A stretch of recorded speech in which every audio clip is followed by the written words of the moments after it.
E num cenário de algo mais grave na economia mundial, o governo brasileiro não tem à sua disposição as mesmas ferramentas que tinha depois da crise de 2008. Mas proibir, para mim, não é o remédio. Então, sim, as pessoas devem ser livres para fazer o que bem entenderem e arcar com as consequências para o bem ou para o mal. Que aí obrigaria as instituições financeiras a compartilhar informações com o fisco. Não é uma quebra total de sigilo bancário, mas é um precedente perigosíssimo que vai nessa direção. Começando mais um Urso Responde, as perguntas que vocês me enviaram na área de membros aqui do canal e também no nosso Instagram, na quinta-feira, dia 12 de setembro. Já estamos em setembro, olha só. Como sempre, foram várias, muito obrigado, então vamos logo a elas. Aqui a primeira foi uma mais extensa, mas basicamente falando da expansão fiscal do governo, o que está sendo feito, e aí pergunta o seguinte: em caso de uma recessão americana, atividade econômica chinesa bem aquém do que foi no passado, incertezas na Europa em relação a um possível conflito direto entre Rússia e OTAN, esse crescimento artificial promovido pelo Estado seguiria conseguindo promover o crescimento de modo a blindar, de certa forma, o país dos piores efeitos da crise externa, como aconteceu em 2008? A pergunta é um pouco longa, mas vale a pena responder ela, e por isso que eu separei. Hoje o que nós temos em termos de política macro do governo é que está mantendo o consumo no nível mais elevado é basicamente por conta da expansão fiscal, repasses para as famílias, os precatórios têm tido um papel também. Eu não vou entrar no mérito se isso é coisa do governo anterior, do atual, não importa. O que está acontecendo efetivamente é mais dinheiro na mão das famílias via repasse dos governos ou do governo federal. E isso não é uma fórmula de crescimento sustentável. O que aconteceu lá depois de 2008 foi muito mais o uso dos bancos públicos, foi fomento de crédito via BNDES, Banco do Brasil, Caixa Econômica, mas principalmente BNDES, que por meio da expansão do crédito para vários setores, programas específicos, com juros subsidiados, fez com que houvesse muito mais investimento. Assistam ao vídeo, mostra aquele cenário de formação bruta de capital fixo, houve muito investimento, mas muito sobreinvestimento ou investimento insustentável, ou os chamados malinvestments, investimentos errôneos. Então foi um outro tipo de estímulo que agora não está sendo usado. Portanto, o crescimento atual me sugere que ele é menos sustentável ainda do que foi o anterior, seria mais voo de galinha. E num cenário de algo mais grave na economia mundial, o governo brasileiro não tem à sua disposição as mesmas ferramentas que tinha depois da crise de 2008. É o que eu chamo das condições iniciais favoráveis.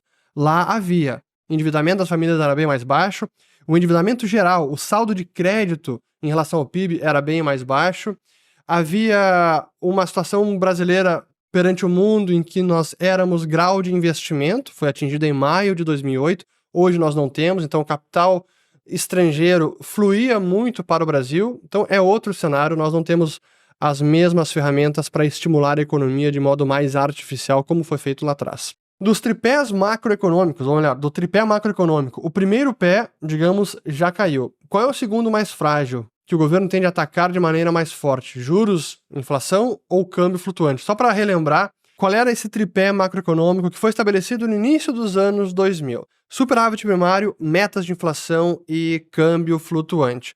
O primeiro pé, superávit primário, já foi para as cucuias, não temos mais isso, temos um déficit primário e foi depois de todas as leis, lei de responsabilidade fiscal, aí o teto de gastos, agora temos o arcabouço fiscal que tem um piso de crescimento das despesas. Esse realmente foi para o espaço já. O segundo e o terceiro, eu acho que é bem mais difícil de ser minado, porque temos metas de inflação, e aí o Banco Central usa taxa de juros para atingimento das metas, ou é a sua principal ferramenta.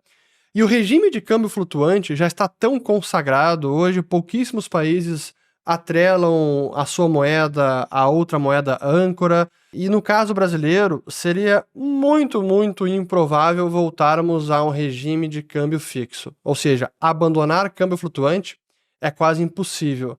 Portanto, o que seria mais possível, não estou falando que é provável, mas dos dois pés que permanecem, metas de inflação e câmbio flutuante, metas de inflação seria mais fácil de derrubar. Mas por porque não há alternativa para câmbio flutuante do que o foco principal do governo seria derrubar esse pé do antigo tripé. Mas metas de inflação também, não tem muito hoje por que minar esse esquema. Também está consagrado. Talvez seja mais fácil voltar a ter uma meta mais elevada, que para esse ano é 3% de IPCA para 2024.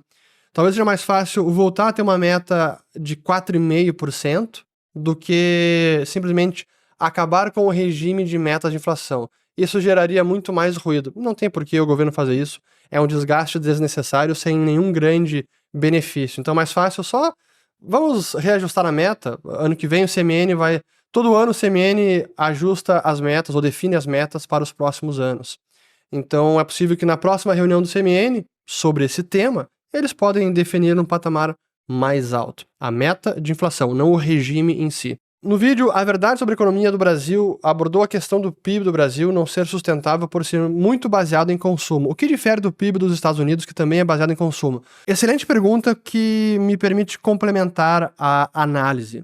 Não é que simplesmente um PIB baseado em consumo não é sustentável por si só. Nas economias modernas, é normal, as mais desenvolvidas, é normal o consumo ter uma proporção maior na composição do PIB. Mas o meu ponto principal foi que o consumo atual no Brasil está sendo muito turbinado pela expansão fiscal, pelos repasses. É nesse sentido que ele é menos sustentável, não é porque é consumo ou não consumo. É a origem desse consumo. Qual é o motor? É realmente por mais renda, produção vinda de trabalho, de produtividade, ou é repasse do governo? É por esse motivo. E mesmo nos Estados Unidos, em que o consumo tem uma proporção muito representativa, como em vários países mais avançados, ainda assim, o investimento lá sobre o PIB, formação bruta de capital fixo, está acima de 20%, no Brasil está em 16%, é muito baixo. A China, que é uma aberração nesse sentido, é uma anomalia histórica em que o investimento tem ainda um papel muito relevante, mas também não vai durar, é natural, depois que a economia vai se desenvolvendo, é normal o investimento representar menos na composição do PIB. Espero que tenha ficado claro agora. Em junho de 2020, você fez um vídeo excelente explicando o swap de R$500 bilhão que o Tesouro fez, estabelecendo praticamente um piso de câmbio em torno do câmbio da época. Este piso ainda se mantém? Há possibilidade do governo realizar uma nova operação semelhante e então definir um novo piso? Não acredito. O que aconteceu então é que, fruto da acumulação de reservas e da forte desvalorização cambial que houve então, isso gerou um ganho contábil no resultado do Banco Central enorme. Foram centenas de bilhões de reais. Eu não lembro exatamente a magnitude dos números, mas se eu não estou enganado, foi cerca de 325 bilhões de reais que foram repassados do Bacen para a conta única do Tesouro. Foi uma transferência de lucro não realizado. E como esse lucro foi transferido, se o câmbio baixasse de um patamar que eu lá defini como calculei que seria o piso, isso poderia gerar prejuízos no balanço do Banco Central, e que aí obrigaria o Tesouro a aportar recursos para recapitalizar o Banco Central. Assista esse vídeo, vou colocar ele aqui, tá bem interessante. Mas sem o piso se mantém, só que hoje o patamar do câmbio nesses 5,60, 5,70 não gerou ainda uma fortíssima desvalorização que produziria novamente um ganho contábil relevante. O câmbio precisaria ir acima de 6, 6,20, 6,5 para resultar novamente em muitos bilhões, centenas de ganho contábil não realizado que, porventura, o Bacen pudesse novamente transferir ao Tesouro. Que é uma medida descabida, eu expliquei naquele vídeo por quê, assistam novamente, mas não acho que isso vá acontecer agora não. Com a decretação do fim do sigilo bancário pelo STF, quais os riscos e como investir com segurança e maior privacidade? O risco Brasil, ele é enorme. Eu fiz um vídeo já que eu tô gravando aqui no final, sexta-feira, 13h30 da tarde. A gente deve estar publicando logo mais o vídeo sobre o suposto confisco das contas das pessoas, valores e recursos, é exatamente isso. É uma apropriação de recursos nas contas de pessoas, recursos esquecidos. Assistam esse vídeo, já vai ter saído quando vocês estiverem assistindo aqui o Urso Responde. E eu falo também do sigilo bancário, que em tese, pelo que foi aprovado, é restrito a casos de fiscalização no ICMS e que aí obrigaria as instituições financeiras a compartilhar informações com o fisco. Não é uma quebra total de sigilo bancário, mas é um precedente perigosíssimo que vai nessa direção. Para mim, eu estou mais preocupado com a direção e é para lá que aponta essa decisão recente. Então, como se proteger? Como sempre, é planejando bem todo o seu patrimônio, considerando investimentos no exterior, considerando estruturas societárias, considerando a sucessão, planejamento tributário, enfim. São várias medidas que precisam ser adotadas, não é uma única. Por isso eu sempre recomendo que vocês falem com a assessoria da Liberta Investimentos, porque temos na Liberta um leque de serviços bem amplo para ajudar não apenas na liquidez de curto prazo, onde é que eu invisto melhor, não, mas cuidar de todos esses pontos que fazem parte de um planejamento patrimonial mais abrangente de longo prazo e que busca preservar o seu patrimônio e protegê-lo. Então, acho que tem mais perguntas sobre o tema, eu vou deixar para as próximas e daí eu complemento se precisar. Urge, o que precisa acontecer para os rendimentos dos títulos públicos de 10 anos dos Estados Unidos chegarem a 8% ou 10% em um eventual mandato de Kamala Harris? Nesse possível cenário, quais seriam os efeitos no mercado financeiro mundial e na economia do Brasil? E como isso influenciaria o Bitcoin? Bom, se os juros chegarem a 8%, 10%, que é um patamar muito alto, que eu não acho que vai chegar, honestamente é muito improvável que chegue nesse patamar. Tesouro de 10 anos dos Estados Unidos, acho difícil que chegue e se chegar, haverá algum tipo de repressão por decreto, tabelamento de juros. Não acredito que na conjuntura atual se permitiria que o título americano de 10 anos chegasse nesse patamar. Mas se chegar também é sinal de que a inflação está pegando. O juro nesse montante não chega apenas por um risco de incapacidade de pagamento, risco de solvência, algo sobre isso.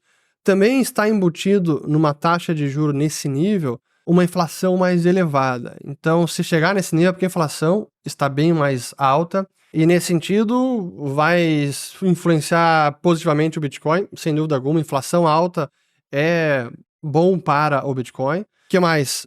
Quais efeitos no mercado financeiro mundial na economia do Brasil? Na economia brasileira, seria muita futurologia, mas é um cenário tão difícil de chegar, honestamente, não consigo imaginar Tesouro Americano indo para esse patamar. E já está agora, foi abaixo de 4, né? Estamos em 3,60 já. Não acho que o patamar é 8 ou 10%. Seria muito improvável. Mas precisa muita inflação para chegar nesse patamar. Só para complementar a resposta, quando a gente analisa os fundamentos da economia americana, indicadores de crédito, o próprio M2, que é o agregado monetário, não está mais crescendo na mesma magnitude que cresceu lá durante a pandemia. Aquele foi o grande combustível de desvalorização da moeda americana, portanto, inflação de preços. Hoje não temos isso, então precisaria muita coisa degringolar para termos um cenário de inflação de volta a 5, 8, 9% e juros americanos 8, 10%. Com a migração de motores a combustão para motores elétricos, poderia falar um pouco sobre a tese do cobre? Eu falei no passado sobre a tese de cobre e eletrificação e que, embora essa tendência seja positiva para o cobre, talvez a magnitude dela, assim, o quanto que a economia, especialmente a mobilidade, vai ser eletrificada, isso está sendo mais questionado recentemente. Eu mesmo tenho feito muitos vídeos sobre o assunto. Mas o cobre é um metal usado no mundo inteiro em eletrônicos, não apenas em carros elétricos, ou em motores a combustão, motores elétricos. Então, ainda é uma commodity que será muito demandada. Porém, no momento atual de fortes indícios de recessão global e nos Estados Unidos, tudo que é commodity mais cíclica ou que é usado em crescimento econômico, fabricação de bens de capital, bens industriais, essas commodities tendem a sofrer. Então, no curto prazo, eu acredito que muitas commodities sofrerão, especialmente aquelas relacionadas à construção civil, a automóveis, fabricação de bens duráveis.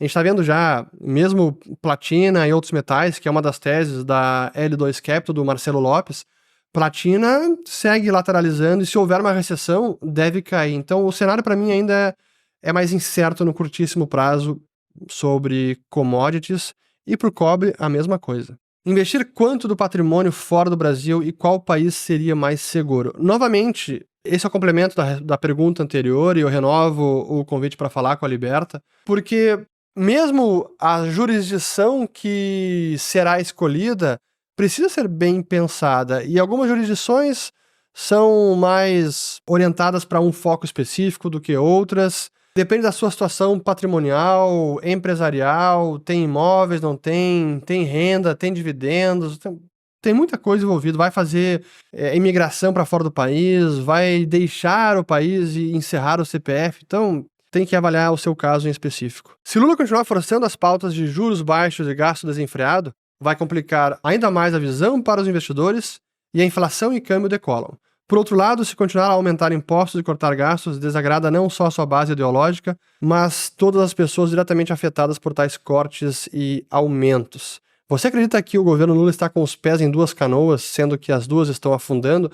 Eu nem sei se ele tem canoa, eu nem sei se ele sabe para onde estar indo, porque esse receituário não é a fórmula para o sucesso, mas é aí que a realidade da política se choca com a intenção política. A intenção do Lula, objetivo e ele vai seguir forçando juros para baixo e gastos desenfreado. Mas alguma hora a realidade vai bater a porta. Ou é o câmbio que vai decolar, ou a inflação também, e mesmo o Banco Central com Galípolo ou outros se verão obrigados a subir juros para controlar a inflação. E claro que isso segue complicando a perspectiva de Brasil e atrai menos capital, poupança estrangeira, mas com relação a quem ele vai desagradar mais, não tem muita escolha. A resultante dessa política econômica, ele vai ter que lidar com a realidade. O cortar gastos é difícil diante da visão econômica deles, a gente está vendo na prática. Não acho que eles vão cortar gastos, se cortar vai ser algo mais pontual, portanto a sua base ideológica não vai ser desagradada por isso. Aumentar impostos, a sua base ideológica até concordaria, especialmente se for na narrativa mais retórica barata, não, vamos aumentar para os ricos, que na prática aumentaram os impostos das compras de $50 e outras coisinhas mais. Mas, vamos lá. O preço da liberdade é eterna vigilância. Onde vamos parar com esse desgoverno? Creio que grande parte dos assinantes, como eu, tem um patrimônio investido em dólar, ações ou ETFs numa Avenue ou outra corretora internacional. Não tenho a menor dúvida. E esse patrimônio está protegido totalmente fora do alcance do governo? Boa. Mais uma vez aqui perguntando sobre offshore, sobre como planejar melhor o seu patrimônio e protegê-lo. Analise bem especificamente o seu caso. É preciso diversificar ativos, moedas, jurisdição, empresas. Tem várias camadas de planejamento e proteção patrimonial e é preciso entender como cada uma se aplica ao seu caso. Qual a sua opinião sobre desobediência civil e por que parou de postar no X Twitter? Pois então, vamos lá. Por que eu parei? Primeiro porque eu já vinha postando menos e fruto dessa situação atual, eu quero evitar ao máximo problemas potenciais. Seria tranquilo seguir postando? Em princípio, me parece que sim, não há nenhum problema, mas eu já estava querendo postar menos, estou aproveitando o momento para não postar. Então, não estou mais postando no X. Sobre desobediência civil, leis imorais, segundo vários pensadores intelectuais, cientistas políticos, defensores da liberdade, historicamente, elas devem ser, sim, desrespeitadas. Leis imorais não deveriam ser cumpridas. É isso que defendem muitos autores. Eu concordo com esse argumento, sim, porém eu não estimulo, não recomendo ninguém a praticar desobediência civil, porque essa é uma decisão que cada um deve tomar em foro íntimo. É você que deve decidir isso, sabendo muito bem das consequências. Então, se você considera uma lei imoral e quer praticar desobediência civil, quer desobedecê-la, primeiro conheça as consequências, se intere das repercussões negativas possíveis contra a sua pessoa, sua família, sua empresa, e aí tome a decisão. Saiba do ônus e se estiver disposto a arcar com as consequências, ok, mas a decisão é sua, é de cada um. Febraban defende a proibição do pagamento de bets com cartão de crédito, pois isso estaria comprometendo a renda das famílias. Você concorda com a proibição ou as pessoas devem ser livres para fazer o que bem entenderem? Não concorda com a proibição, sim, as pessoas devem ser livres para fazer o que bem entenderem. E é assim que funciona a educação familiar com os filhos. Eles precisam aprender com os próprios erros e arcar com as consequências dos seus erros, e isso vale também para a vida adulta. Senão nós estamos sempre infantilizando a sociedade. E informe, ensine, mostre para as pessoas, tente convencê-las com argumentos, com educação. Mas proibir, para mim, não é o remédio. Então, sim, as pessoas devem ser livres para fazer o que bem entenderem e arcar com as consequências para o bem ou para o mal. Colher os frutos ou arcar com os ônus, os prejuízos. Quais conteúdos você me indica para entender Bitcoin assim como você?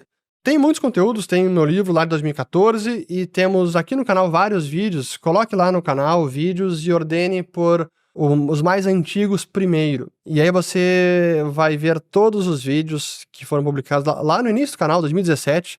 Tem playlist sobre isso, então pode ser um ótimo começo. E dali em diante você vai depois seguir seu próprio caminho. Aqui uma pergunta, ó. 2023, não vai ter confisco. 2024, confisco. Pois é, complicado. Não é igual ao confisco do Collor, mas é inadmissível. Assista o vídeo que eu publiquei já sobre isso. No âmbito municipal, como o prefeito pode usar os modelos liberais para o desenvolvimento? É simples, ele pode privatizar ao máximo o serviço público, no que for possível, transporte municipal, por exemplo, algum outro serviço, sempre buscando liberalizar o setor e não simplesmente transformar um monopólio estatal num monopólio privado, então liberalize o setor. Pode reduzir impostos, não inchando a máquina pública. Reduzindo impostos atrai mais empresas e investimentos para a sua comunidade. Pode ter um plano diretor que fomente a construção civil, o desenvolvimento imobiliário.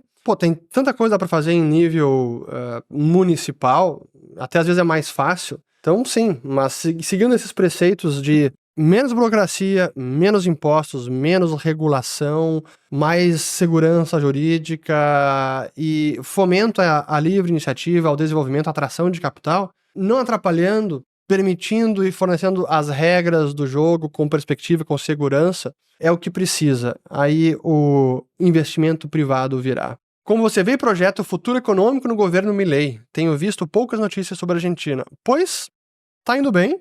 Nessas últimas semanas, o câmbio paralelo voltou a cair. Está havendo uma anistia de valores que as pessoas tinham fora de contas bancárias não declarados em dólares ou fora do país.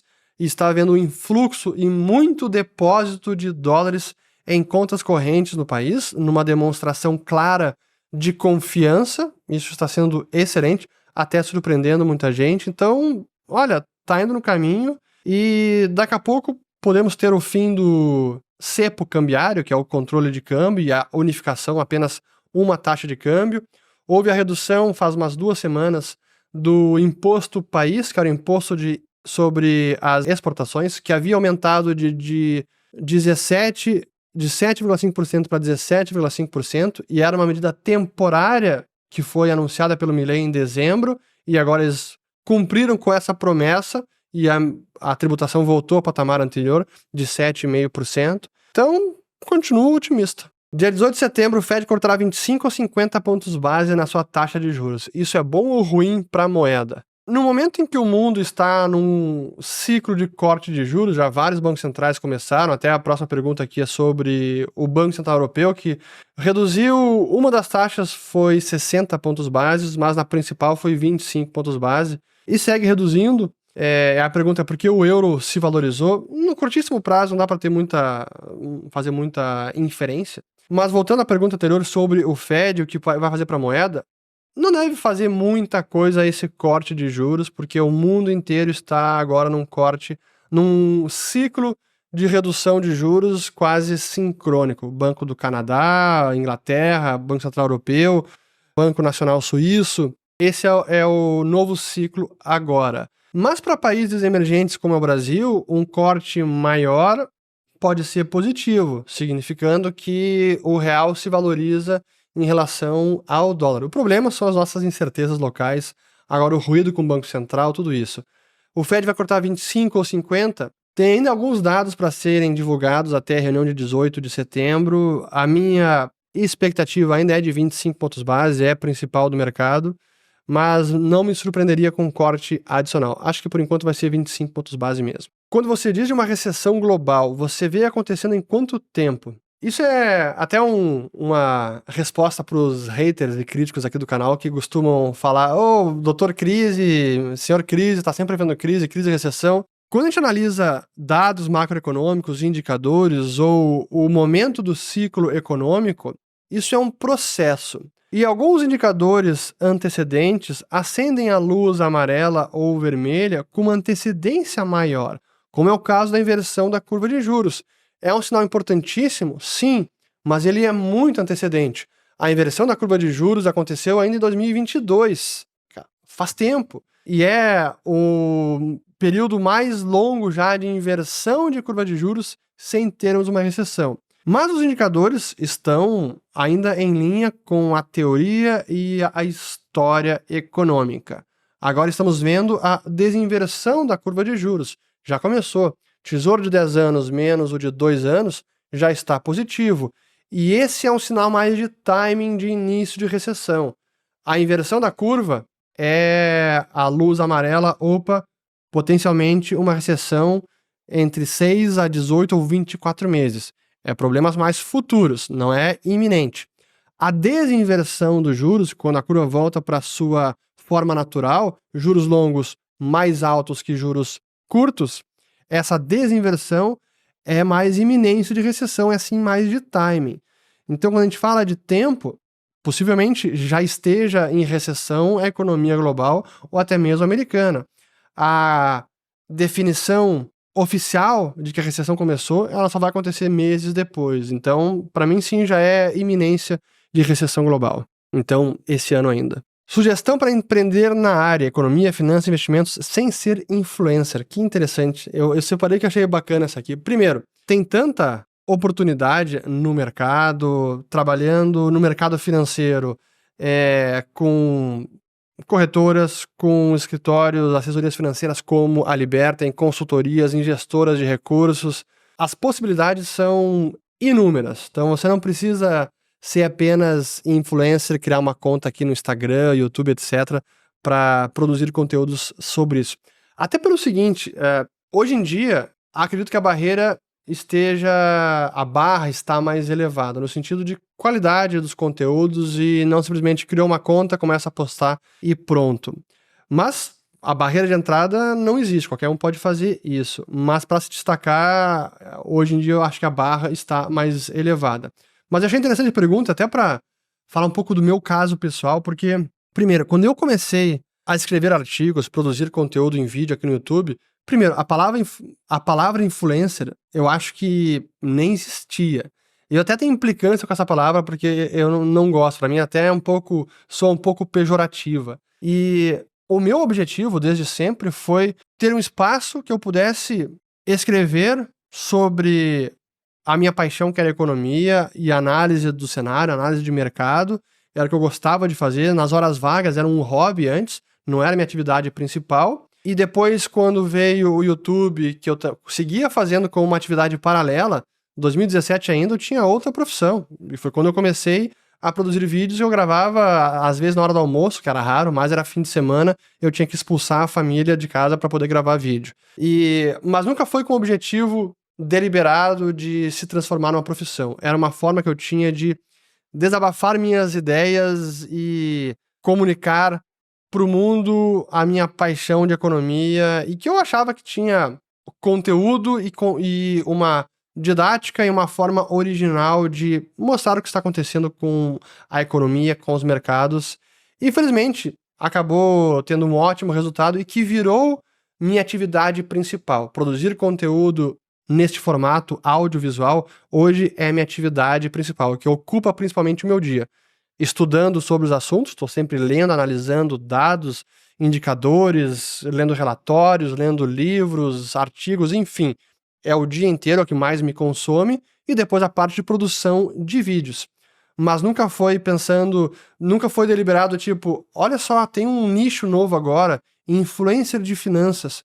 Vou deixar minha carreira, sei lá, tô no setor automotivo, vou deixar minha carreira no setor automotivo e vou tentar empreender no nicho de influencer de finanças. Não, nunca foi meu objetivo. Eu acabei sendo incluído nesse nicho pelo que eu já estava fazendo há muito tempo, antes de isso sequer ser considerado um nicho, ou até mesmo da palavra influencer existir. Mas é interessante que umas coisas acontecem, né? Aqui a última pergunta. Qual o impacto das queimadas na economia, inflação, etc? E a esquerda acusando o agro sobre as queimadas. O que acha? Primeiro de tudo, é preciso que haja uma investigação completa, rigorosa sobre o que está acontecendo. É surreal quando a gente vê as fumaças chegando em tantas cidades no Brasil. Aqui em Porto Alegre as fumaças chegaram, é bizarro. O sol essa semana estava laranja, toda semana. Em São Paulo igual, a qualidade do ar é pior em anos. Curitiba, enfim, Brasil inteiro. Então tem queimadas em muitos locais e é preciso uma investigação completa. O que é vexatório e escancara o viés político de muitos, e especialmente da classe artística, é que quando havia outro partido no poder, outro presidente, o que aconteceu com a Amazônia era um crime ambiental e culpa de uma única pessoa. Agora que temos recorde de queimadas em anos, e mais do que foi no presidente anterior, no governo anterior, há quase um silêncio completo dessa classe artística. Então, a hipocrisia é um grande problema, e por isso que quando você tem um candidato que você é um político de preferência, você vira torcedor e você acaba passando pano, você acaba não criticando quando deveria ser criticado. Qualquer governante, qualquer político, de qualquer partido. E este é o momento de severas críticas para a gestão ambiental do país. O que está acontecendo é inadmissível. E aos efeitos para a economia e a inflação, sim, já tem risco de consequências negativas para plantio e algumas culturas. Então é possível que afete o agronegócio, as safras futuras, que pode resultar em inflação de alimentos. Então, sim, já temos agora este perigo econômico oriundo das queimadas recordes no período recente. Então, é isso, espero ter gostado de mais um Urso Responde. Desfrutem com suas famílias, seus amigos neste domingo. Espero que tenham lavado as louças, andado de esteira, varrido a casa, lavado o carro. Que mais? Costurar. Ninguém mais costura, talvez, né? Que outra atividade aqui? Enfim, comentem aqui as suas atividades domésticas, de saúde também. Enfim, eu tô perdendo a criatividade já, porque eu tô cansado, dormi pouco essa semana. Foi um pouco corrida a agenda. Aliás, bem corrida. Mas enfim, espero ter gostado, compartilhem, se inscrevam no canal, ativem o sininho e voltamos no próximo. Valeu, obrigado.